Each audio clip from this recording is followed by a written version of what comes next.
Hello everybody, this is Tim here again with another video, this time for a review of Sonic 3. Now I figured I'd do a review for Sonic 3 since I did a review for all the other Sonic movies, plus the Knuckles miniseries. In terms of Sonic 3, I'll go ahead and say it. As a Sonic movie from 1 to 4 stars, this is easily a 4. This is an awesome film as a Sonic film, and easily the best of the 3 Sonic movies. As just a movie, I'd still give it 4 out of 4. It's great, but it's more just strictly for kids. But if you are a Sonic fan, this is an awesome movie. This is easily the best of the 3.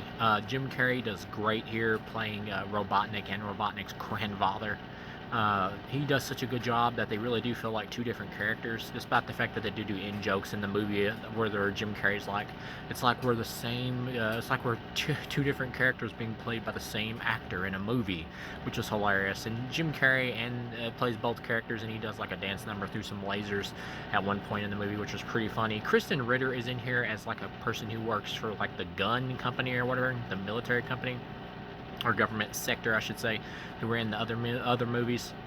It's in the movie's never really clear, is she like a villain or is she a good guy? By the end of the movie, though, it kind of comes off like she's a good guy. She's just more like militant, just kind of asshole-ish, but the movie never 100% clarifies. You're just kind of left hanging on that, but you get the idea that, yeah, she's on the side of good. She's just kind of like overly militant, because in the movie, after like the one who's in charge or whatever, this older dude who's in the other 2 movies, after he gets killed, which, yeah, they actually kill his character off in this, which was kind of ballsy. Although they could say that, you know, he was in the hospital or something, and he maybe went into a coma or some shit, but they do make it seem like they actually kill his character off, which is pretty ballsy.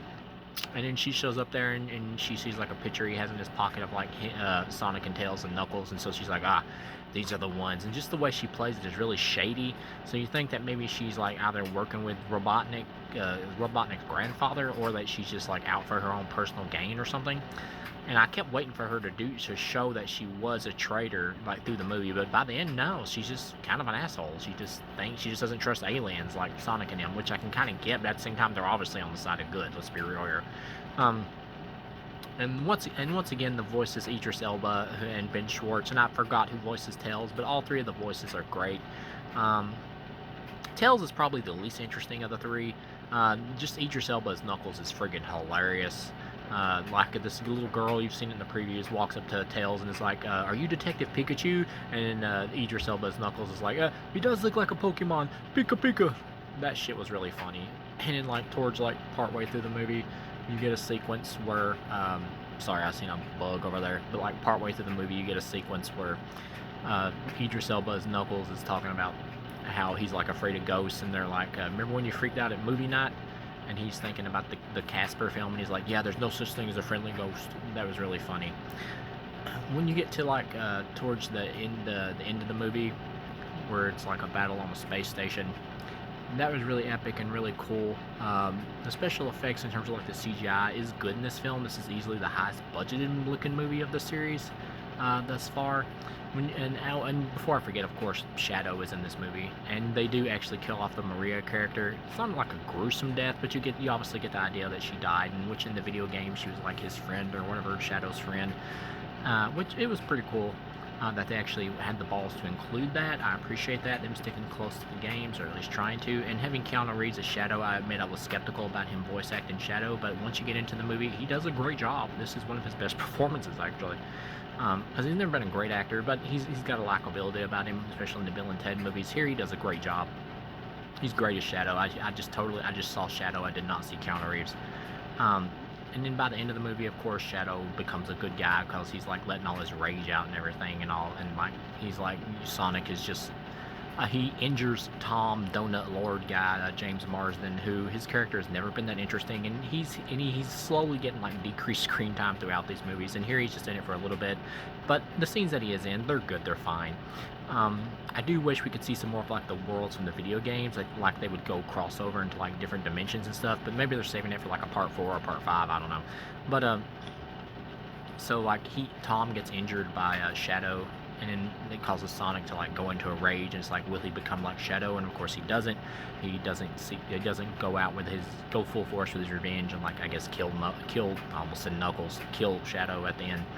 You get a pretty cool fight there where they're both in supersonic mode and everything, which is pretty awesome. It's worthy of like a Dragon Ball Z episode. But when you get to the end or whatever, of course, Knuckles, I said it again, because it is similar to the last movie where Knuckles turned good as well. Here it's Shadow, but this is like a better version of that. By the end, Shadow turns good, of course, because he sees that Sonic doesn't give in to his dark side, and that's what, teaches Shadow the lesson not to give in to his anymore. And so he turns good, and by the end, actually, Jim Carrey's Robotnik turns good because he wants to rule the world while his grandfather wants to actually destroy it. Because he's so upset about his granddaughter Maria or whatever that passed away, which he's actually related to Jim Carrey's Robotnik character as well, because it's his grandfather. So it did leave me wondering, like, how exactly are they related? Is she his sister or something? Like, in the games, I believe they're cousins, but in the movie, it's not really explained.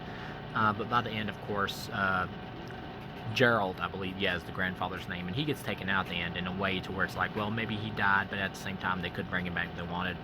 And Jim Carrey as Robotnik, like, sacrificed himself at the end to, like, blow up this big, space station or whatever that they were using to, like, decimate the Earth with, like, a giant laser, kind of, and they actually do slice to the moon. Uh, Really cool effects. This is obviously the highest budgeted of the three.